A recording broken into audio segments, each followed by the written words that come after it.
But hey, on to the biggest story here in the SEC, at least off the field. LSU has got themselves a coach, Brian Kelly.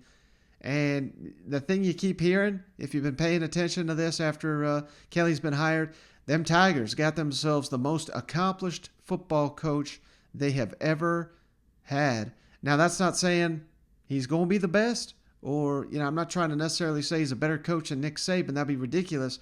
But when they hired Nick Saban, Saban didn't have the accomplishments that Brian Kelly has here. 1 BCS national championship appearance, 2 college football championship appearances at Notre Dame. You're getting a guy that in 31 years of college coaching, only 2 losing seasons.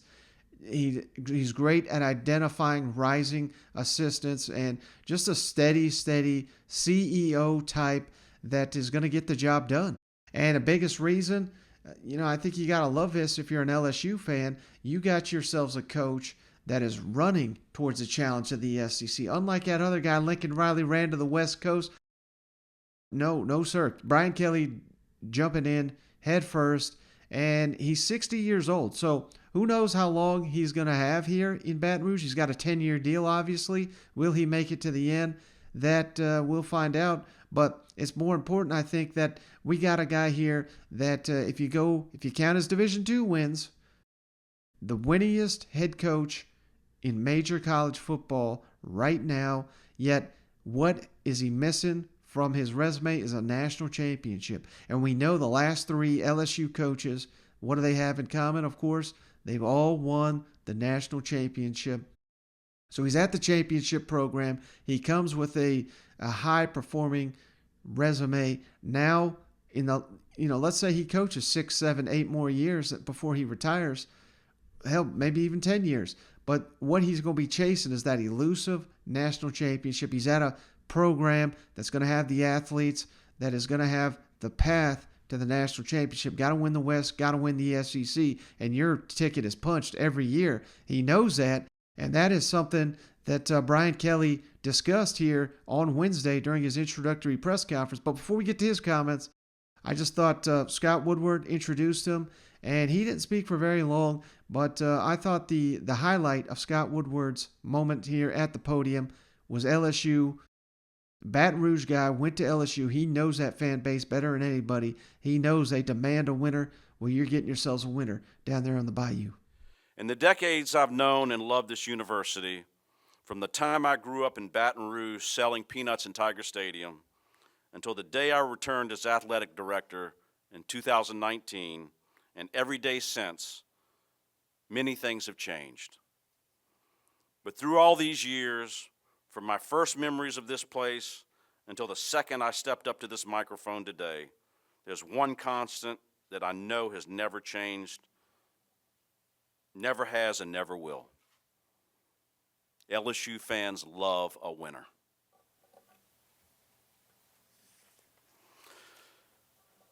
And that's why I know LSU fans will love Brian Kelly. Success follows him everywhere he goes. All he does is win. As President Tate mentioned at Grand Valley State, he won. He forgot to mention that he won also at Central Michigan. He won at Cincinnati. He won in South Bend. He's won 284 games in his collegiate career, more than any coach in the country. He's a 3-time National Coach of the Year winner, more than any football coach in the country. He's coached 2 teams to undefeated regular seasons, reached 2 college football playoffs in the last 3 seasons, and won 10 games or more each of his last 5 seasons. Frankly put, his resume is unrivaled. All right, so let's kick it over now to Brian Kelly, again, introduced here on Wednesday in Baton Rouge. And, hey, that's what he's kind of echoing here. The goal is to win and win big. They've already come out with a promo video, gonna win the national championship. That is the mission here of hiring Brian Kelly, standard of excellence, and that is something that Kelly is hitting the ground running. That's his purpose here by taking over here at LSU. Thank you, Ron. I'm sure you're aware of all the expectations here and the scrutiny. So what's just your plan to get the ground running and get to work and really start working on your goals? Yeah, I mean, there's not enough hours in the day right now. If you can give me a couple more hours, would be fine with that. I really think it's that, we know the things that need to be done here, but we'll be measured, we'll be thoughtful, we'll be intentional, and checking each one of those off as we go. Investment in people is important, and making sure that we are doing that the right way. Lives are involved here as we make transitions, so we want to take care of that. We certainly want to take care of the recruiting and make sure that all the young men that have made their commitments here, that they know where they stand. So there are important matters that need to get to, and I think everybody understands that we've been on a whirlwind here the past 24 hours, but we got to get to work, and we will do that in short order and get to the very important matters. Now, he was clear. He was asked during this presser, does that mean Notre Dame does not have what it takes to win it all? He wouldn't go that far. I don't think in a setting like this, he's actually going to even say something like that, particularly after spending 12 years there selling that university. He's not going to turn around and say, well, they got no shot. But at the end of the day, I mean, his actions speak louder than his words. And he left to come to, I wouldn't call it a rebuild, but certainly if you look at where Notre Dame has been more consistent the last couple of years, I know they don't have the national championships that LSU has, but they're knocking at the door damn near every year with these playoff appearances. But what's the difference? When they meet Clemson, when they meet Alabama in a college football playoff, they're getting their doors blown off because they don't have the players. You're going to have those players at LSU, and that is something that Brian Kelly, we'll get to those comments here in a minute, but why did he want to come to the SEC, particularly the SEC West and LSU, of course? Because they have everything he's looking for in a program. First, much has been made of other coaches not wanting to come to the SEC. Can you talk about why you wanted to come to the SEC and specifically this division? And secondly, if you could potentially maybe pull the curtain back a little bit on the process and shed some light on, did this come together quickly for you, or was this a long process when dealing with LSU to accept this position? Yeah, so look, I mean, the SEC, we know about its prowess in terms of success and the players and the teams and the coaches. But I will say this: if LSU did not have the alignment and the leadership and the people and the desire for excellence, the SEC doesn't really matter to me. It's this university that happens to be in the SEC matters to me the most. And so when you get this university, LSU, with the leadership that it has, and the cohesiveness of leadership across the board, and it's in the SEC, ding, ding, ding, right? And so for me, you add that, it made it an incredible opportunity for me. Your second question was? The genesis of your decision to come here, was it quick? Was it a drawn out process? If you could maybe just shed some insight. No, on how it wasn't this came my together. search, so I really didn't have any say on how that all went. I can tell you this: when you talk to Scott Woodward, he has a clear way of communicating, and it was 45 minutes, and I had an understanding of where LSU was from a commitment and how this was going to look. And so I'd say that's pretty quick. Ding, ding, ding, ding, ding. That was maybe my favorite response Brian Kelly had here in his introductory, but spot the live, what he just said. Everything is in place to win it all. And I mean, this has got to be the number one reason Brian Kelly is down here and is trying to get done here. Get them Tigers back towards the mountaintop. Get where Coach O got, Nick Saban's been, and Kirby Smart's trying to make that climb right now in SEC. That's about to be a super conference. You need a guy like this that he's got something to prove himself. He may be an outstanding coach, but can he win a big game? We're going to find out here in the years to come. Now, if you know anything about LSU and their roster, the recent seasons, big issue for the Tigers is this offensive line. They have been able to land some big-time recruits, but not really develop those guys.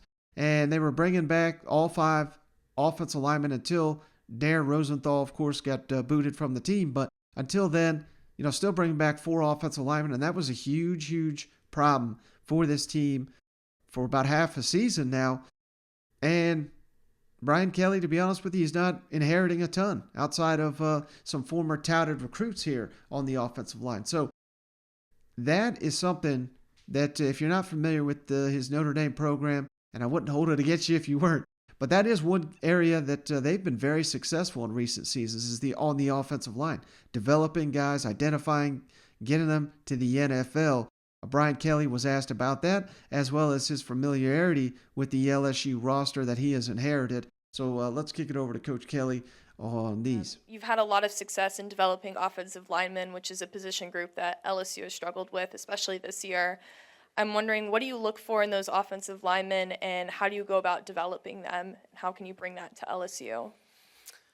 Yeah, so, demeanor, right? You're looking at what their demeanor is. Playing that offensive line position requires a profile that I like to stick with. I'm not going to get into the specifics right now, but there's a demeanor, there's a profile, and there's a brotherhood on that offensive line that we build. And that brotherhood is real. Those guys are selfless, and they are the backbone of any great offense that I've ever coached. So if you have that kind of resume, sign up, and we're looking for you. That's the starting point. When it comes to development, it's hard work, and we're ready to take on those kind of young men that have those special qualities and are ready to really dig in and put in the time. Kind of a little follow-up to what Glenn asked. How familiar are you with this roster presently, if you had a chance to see them? And as an aside, if I could, you've had a lot of recruiting wins in Louisiana. So how familiar are you with the talent in the state, the coaches, and maybe how would you classify that relationship with a lot of those people in the state? Look, I would be disingenuous to tell you that I know this roster inside and out. I know the players. I know what the makeup is. I know some of the areas of concern that we have to address. That's why I'm standing here, and we've got some work to do. But we have time.